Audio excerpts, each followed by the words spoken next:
I haven't been completely honest with you guys. Wow, I can't believe I just said that, because my whole life is pretty much all out there, and then certain things I just hide and I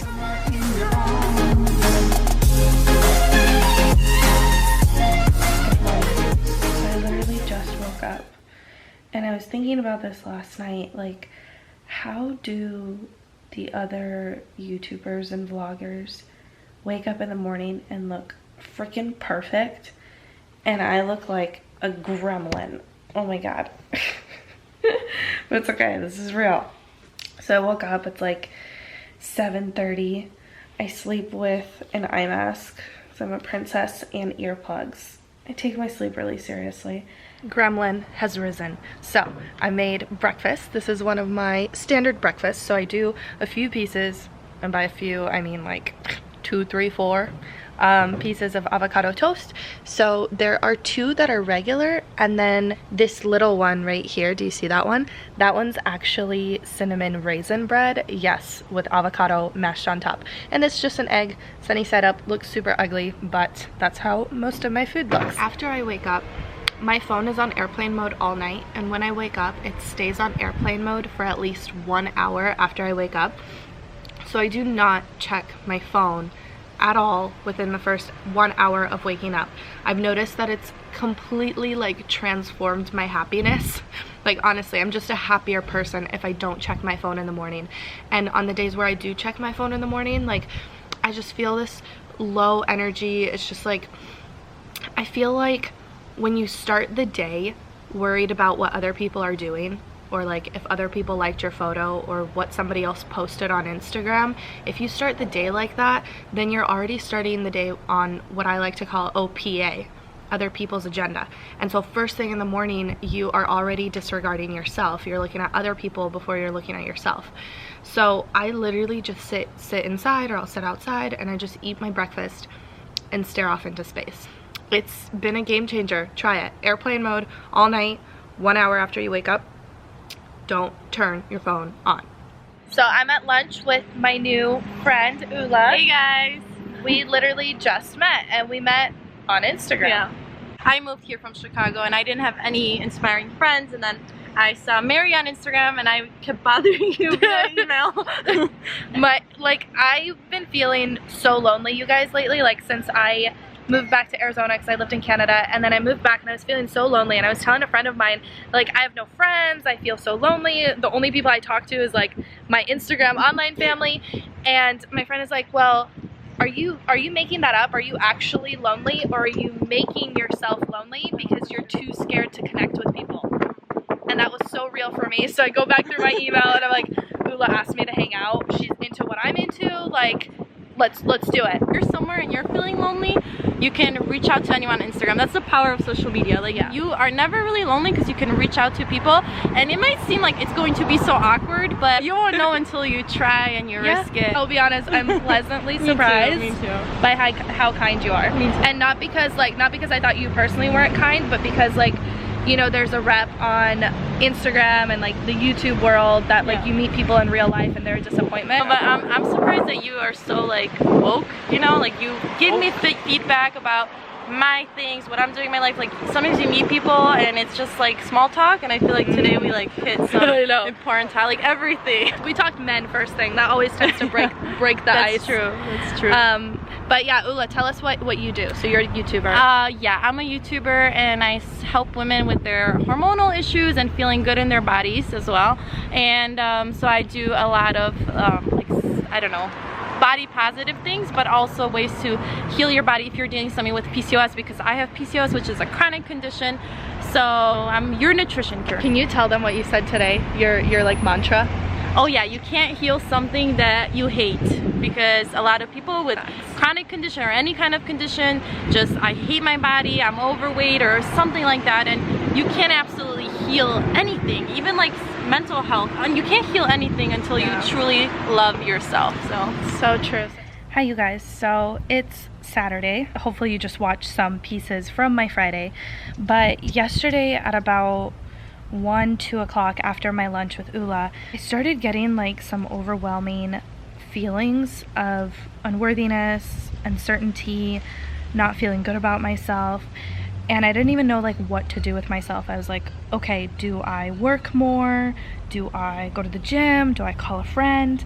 And for me, doing this is really therapeutic. And I started tearing up as I was talking about it, and I realized that I haven't been completely honest with you guys.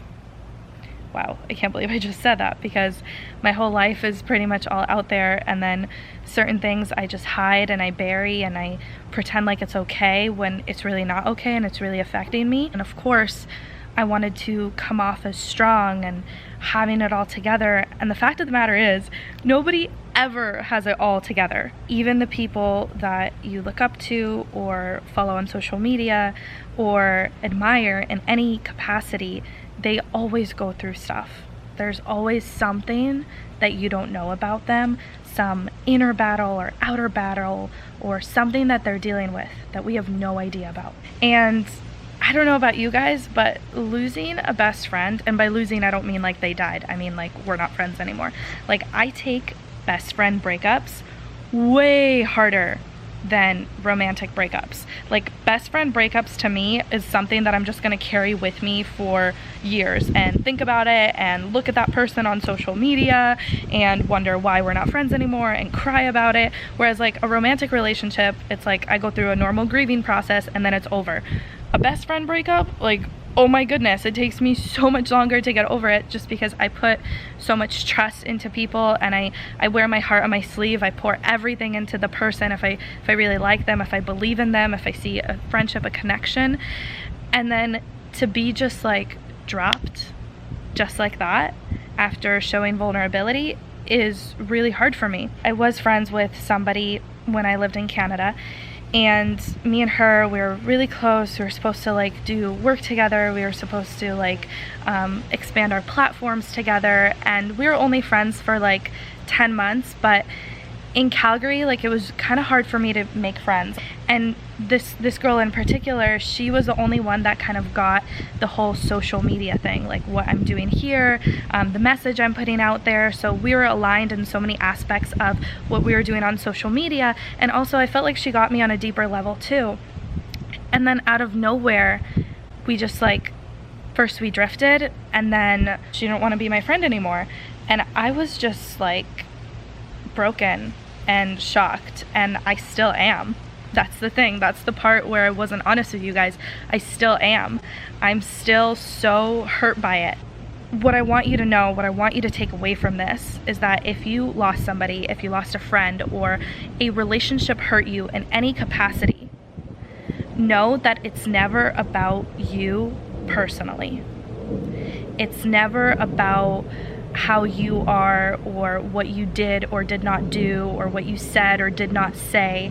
And a lot of the times, whoever you felt that connection with, who ended up betraying you or betraying your trust, or maybe even just hurting you in some manner, it's never personal, and it's always about the timing, it's always about the circumstance, and it's always about just where you both are at in your life. Losing two really close girlfriends in one summer made me feel so pathetic and so low, and like something was wrong with me, because I told myself, like, Mary, if you can't keep two friendships in a row, like people have just dropped you, then there's something wrong with you. And I kept telling myself this, and the reality is that our cognitive bias, like our brain, instantly goes to what is wrong with me instead of what didn't work out in general. What really happened here? What are really the facts? We tend to blame ourselves, and when we blame ourselves, we disregard all those other friendships that we have kept for a really long amount of time. We disregard all those people that we have helped, and we focus on that one thing that we said, or that one thing that maybe we made a mistake and the person didn't accept our apology, and we blame ourselves for this one little thing that went wrong in our relationship, and we don't give ourselves credit for all the other things that went right in all our other relationships. If you are going through a breakup, a relationship, a best friend breakup, and something is hurting you, don't do what I do, and don't blame yourself for timing. Don't blame yourself for a mistake you apologized for. Don't blame yourself for not being able to express your love to these people in the way that you wanted to. Don't blame yourself for those little things that you did that you wish you didn't, and you know your intentions were pure, and you know that you did everything you could to fix it, to apologize, to fix it, to move forward. Don't blame yourself when other people don't accept your effort. Shit. I'm sitting here crying over a best friend breakup that literally happened months ago, and that's okay. It's okay. Thank you so much for holding space for me, for letting me share this, and thank you for receiving that message about how a broken relationship is not your fault. It takes two to tango, and as long as you know your intentions were pure, your heart was there, then you have nothing to blame yourself for. So forgive yourself and move forward and know that it's going to be okay.